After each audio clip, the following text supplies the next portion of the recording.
کیا مسلمانوں میں اور آنے کا حق رکھتا ہے؟ مدینہ طیبہ والوں کو ڈرانے والا کیا مسلمانوں کی جماعت میں رہنے کا اسے حق ہے؟ نہیں نہیں پیارے، فاسق و فاجر ہے، ظالم ہے جس نے مدینہ طیبہ کی حرمت کو برباد کیا۔ آقا کریم صلی اللہ علیہ وسلم ارشاد فرماتے ہیں کہ جس نے مدینہ طیبہ کی حرمت کو کھلواڑ بنایا وہ جیسے نمک پگھلتا ہے ایسے ایمان کے طور پر پگھلتا چلا جائے گا۔ مدینہ طیبہ والوں کو جس نے ڈرایا اس کا ٹھکانہ جہنم ہے۔ مدینہ طیبہ کہ جس نے بے حرمتی کی اس کا تعلق اسلام سے نہیں ہے، اس کے لیے جہنم ہے، وہ جہنم کا ایندھن بنے گا۔ جب مدینہ طیبہ والوں کے تعلق سے اس طرح نبی نے فرمایا ہے تو جو نبی کے صحابیوں کو ستائے، جو نبی کے تابعیوں کو ستائے، جو نبی کے غلاموں کو ستائے، اس کا تعلق اسلام سے کیسے رہ جائے گا؟ ذرا ذہن و فکر حاضر کرو۔ واقعہ سنانا مقصد نہیں ہے۔ امام علی مقام کے بعد یزیدیوں نے جانا تھا کہ اب ہمارے لیے اطمینان و سکون کا سانس لینے کے لیے موقع مل گیا ہے۔ یہی مسلم بن عقبہ ظالم جب اس طرح سے ظلم و بربریت کا ماحول برپا کر کے مدینہ کی طرف سے اب مکہ المکرمہ کی طرف روانہ ہوا تو حضرت عبداللہ ابن زبیر رضی اللہ تعالیٰ عنہ اپنے تمام جابازوں کو لے کر کے میدان میں باہر نکل آئے اور اس فوج کا مقابلہ کیا۔ راستے میں مسلم بن عقبہ مر گیا تھا، ایک دوسرا ظالم سپہ سالار اس کی فوج کا متعین ہوا تھا۔ ان ظالموں نے کعبہ کی بڑی بے حرمتی کی اور اس طرح سے کعبہ پر پتھر برسائے کہ غلاف کعبہ جل گیا تھا، کعبہ کی چھت ٹوٹ گئی تھی اور خانہ کعبہ کی دیواریں ہل گئی تھی۔ اسی خانہ کعبہ کے پردے میں حضرت ابراہیم علیہ الصلوۃ والتسلیم نے جو میڑھا ذبح کیا تھا اس کی دم رکھی ہوئی تھی، اس کی سینگ رکھی ہوئی تھی تبرک کے طور پر، وہ بھی اسی میں جل گیا۔ یہ ظالم لوگ پہاڑ قبیس کے اوپر سے منجنیق میں پتھر رکھ رکھ کر کے خانہ کعبہ پر مار رہے تھے۔ اس طرح سے یہ پتھر پھینک پھینک کر کے خانہ کعبہ کو پاٹ رہے تھے کہ اسی درمیان میں حضرت عبداللہ ابن زبیر کو اطلاع ملی کہ تمہارا امیر یزید مر گیا۔ یزید کیسے مرا اس کے تعلق سے بھی ذرا ذہن و فکر میں بات رکھو۔ یزید کی موت بڑی بھیانک موت ہوئی ہے۔ یہ کثرت سے شراب پیا کرتا تھا۔ ایک روایت تو یہ ہے کہ اس کا پھیپھڑا خراب ہو گیا تھا جس کی بنیاد پر یہ بیماری میں مبتلا ہو کر کے مرا، اور دوسری روایت یہ ہے کہ یزید سیر و شکار کا بڑا خوگر تھا، وہ شکار کھیلنے کے لیے جایا کرتا تھا۔ ایک روز وہ شکار کھیلنے کے لیے چلا گیا، اس کی نگاہ ایک عیسائی لڑکی پر پڑ گئی، لیکن اس دن وہ کچھ نہ کہہ سکا اس لیے کہ اس کے ساتھ کئی لوگ تھے۔ وہ دوسرے دن آیا اور شکار کھیلنے کے لیے گیا تو راستہ بدل دیا اور اپنے ساتھیوں سے کہہ دیا تم سب یہیں رہو، مجھے آگے بڑھنے دو۔ جب وہ آگے بڑھ کر کے گیا تو ایک ہرن کو دیکھا، ہرن کا شکار کرنے کے لیے آگے دوڑا اور دوڑتا ہوا وہیں جا کر کے پہنچا جہاں وہ عیسائی لڑکی رہتی تھی۔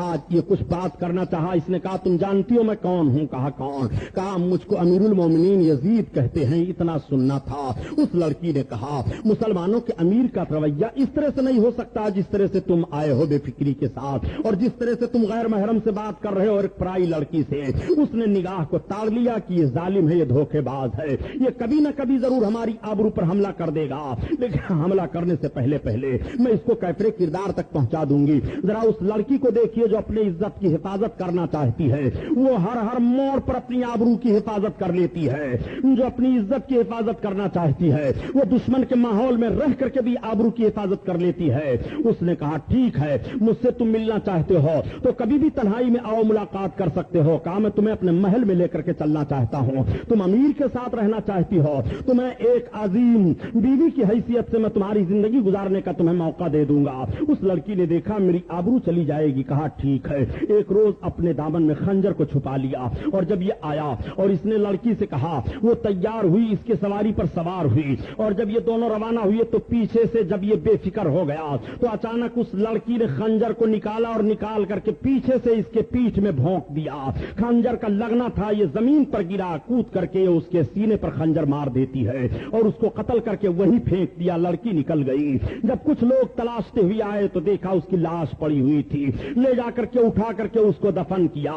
ایک موت یہ یزید کی بتائی جا رہی ہے اور ایک شاعر نے کہا ہے کہ یزید کی موت ایسی حالت میں ہوئی کہ ایک ناچنے والی لڑکی ناچ رہی تھی اور اس کے سرہانے شراب کی بوتل رکھی ہوئی تھی، وہ بدمست پڑا ہوا تھا، ایسی حالت میں اس کی موت ہوئی ہے۔ بہرحال فسق و فجور کے ماحول میں مبتلا ہونے پر یزید کی موت ہوئی۔ یزید مر گیا، اس کا مقصد مر گیا، یزید مر گیا، اس کی تمنا مر گئی، یزید مر گیا، اس کی تحریک مر گئی، یزید مر گیا، اس کا سارا کارنامہ مر گیا۔ آپ ذرا دیکھتے چلیے یزید کیسے مرا ہے اور اس کا سارا کارنامہ کیسے مرا ہے۔ آج بھی جغرافیائی طور سے جائزہ لیا جائے مقام حمص کا جہاں یزید کی موت ہوئی ہے تو بتایا جاتا ہے کہ جس جگہ پر یزید کی قبر بنائی گئی تھی آگ کی سب سے بڑی فیکٹری شیشہ گلانے والی وہی لگائی گئی ہے.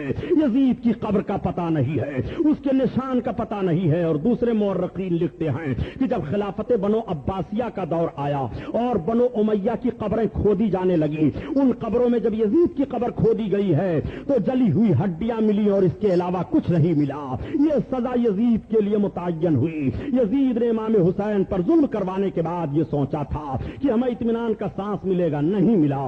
یزید عذاب الہی میں گرفتار ہے اور قیامت تک گرفتار رہے گا. یزید پر کتنا عذاب ہوگا ہم اور آپ اس کو بیان نہیں کر سکتے, اس لیے کہ کربلا کا سارا کارنامہ اسی کے اشارے پر ہوا تھا, سارا معاملہ اسی کے اشارے پر ہوا تھا. اب دیکھو جب یزیدی فوج نے سنا کہ یزید مر گیا تو اس کے حوصلے پست ہو گئے, وہ سارے لوگ شکست کھا گئے. حضرت عبداللہ ابن زبیر نے مکمل طاقت کے ساتھ اپنے دیوانوں کو لے کر کے حملہ کیا اور سب کو پیچھے ڈھکیل دیا.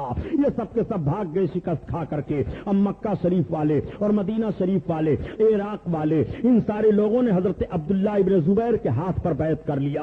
حضرت عبداللہ ابن زبیر کے ہاتھ پر جب بیعت کیا تو مختار سقفی کوفہ سے اٹھا اور اٹھنے کے بعد اس نے اعلان کیا کہ میں قاتلان حسین سے بدلہ لینا چاہتا ہوں. کربلا کے میدان میں جن لوگوں نے ظلم کی تلوار چلائی تھی ان کو میں ایک ایک چن کر کے مارنا چاہتا ہوں. حضرت امام علی مقام کے دشمنوں کا پتہ لگایا جائے گا, جہاں وہ ملیں گے تہہ تیغ کر دیا جائے گا. اس کے لیے مختار سقفی نے حضرت محمد بن حنفیہ جو حضرت علی رضی اللہ تعالیٰ عنہ کے بیٹے اور امام حسین کے بھائی ہیں ان سے رابطہ قائم کیا. حضرت محمد بن حنفیہ نے پوری توانائی اور پوری طاقت دے دی. مختار سقفی نے سب کو جمع کیا اور جمع کرنے کے بعد میٹنگ کیا کہ اب قاتلان حسین تلاشے جائیں. چنانچہ کوفہ کی سرزمین پر ایک ایک قاتل کو تلاشا جانے لگا اور تلاش کر کر کے مختار سقفی نے ان کو تہہ تیغ کروانا شروع کیا. عمرو بن سعد کا پتہ لگایا گیا کہ یہ کہاں ہے جو کربلا کے میدان میں فوج کی قیادت کر رہا تھا, جو کربلا کے میدان میں امام حسین کو اور ان کے تمام ساتھیوں کی شہادت کی ذمہ داری اپنے سر پر لے کر کے آیا ہے, آرام کی نیند سو رہا ہے, پتہ لگاؤ کہاں ہے.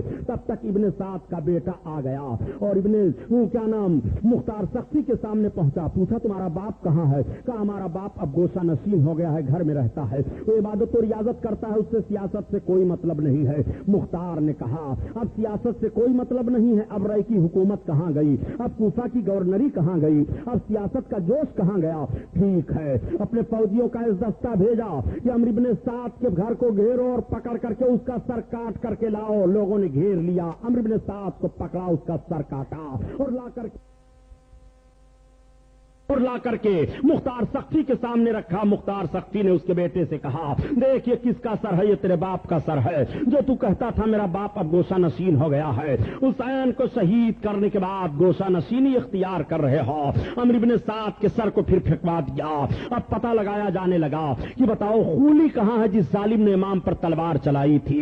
خولی کو پکڑا گیا تو اسے تہہ تیغ کیا گیا. سنان کہاں ہے؟ اسے پکڑا گیا, اسے مارا گیا. یہ پتہ لگایا گیا کہ ابن زیاد کہاں رہتا ہے. ابن زیاد کو اطلاع مل گئی تھی کہ مختار سقفی لوگوں کو لے کر کے ہم سب پر حملہ کر رہا ہے, مار رہا ہے, اور اب ہمارے قریب کوئی آنے کے لیے تیار نہیں, ہماری مدد کرنے کے لیے کوئی تیار نہیں ہے. عبداللہ ابن زبیر کے ہاتھ پر سارے لوگ اپنا ہاتھ دے چکے ہیں اور عبداللہ ابن زبیر کی ساری طاقت اس کو حاصل ہے. چنانچہ مختار نے کہا ابن زیاد کو پتہ لگاؤ کہاں بھاگ کر کے گیا ہے. دریا کے کنارے ایک چھوٹا سا گاؤں تھا, وہاں یہ بھاگ گیا تھا. مختار سقفی کا چھوٹا تھا 10 دستہ فوج کا پہنچا اور وہاں پر ابن زیاد کو گرفتار کرنے کی کوشش کی. جب یہ گرفت میں نہیں آیا بھاگا تو لوگوں نے اس کا پیچھا کیا. چند لوگوں سے تلواریں چلی مگر بڑا بہادر تھا, کچھ لوگوں کو اس نے مار دیا. پھر فوج کا ایک دستہ پہنچا اور ابن زیاد پر ٹوٹ پڑے. ابن زیاد کو پکڑا, اس کے سر کو کاٹا اور کاٹنے کے بعد لائے. مختار سقفی نے وہیں کوفہ کے گورنر ہاؤس میں ابن زیاد کا سر رکھا اور لوگوں سے کہا 6 سال کا عرصہ گزر گیا ہے, 6 سال کے اندر اندر دیکھ لو کس طرح سے تبدیلی آئی ہے. یہی دن ہے اور یہی وقت ہے جس وقت امام حسین کا سر گورنر ہاؤس میں رکھا گیا تھا, وہیں پر ابن زیاد کا سر رکھا گیا ہے. سارے لوگ دیکھ رہے تھے, تب تک ایک سانپ ظاہر ہوا اور ظاہر ہونے کے بعد اس کے نتھنے میں گھسا, پھر نکلا, پھر گھسا. لوگ کہنے لگے وہ دیکھو آ گیا, پھر گھسا, پھر نکلا, اس طرح سے غائب ہو گیا. لوگ ڈر گئے. اس کے سر کو اٹھا کر کے پھینک دیا گیا اور اس پر دہی ڈال کر کے خوخار کتوں کو چھوڑ دیا گیا. ابن زیاد کی موت اس طرح سے ہوئی ہے. اس کے بعد شمر کو پکڑا گیا اور جب شمر خبیث کو لایا گیا تو مختار سقفی نے کہا یہی وہ کوڑھی کتا ہے, یہی وہ خبیث ہے جس نے اللہ کے حبیب صلی اللہ علیہ وسلم کے نواسے پر زبردست ظلم کیا تھا.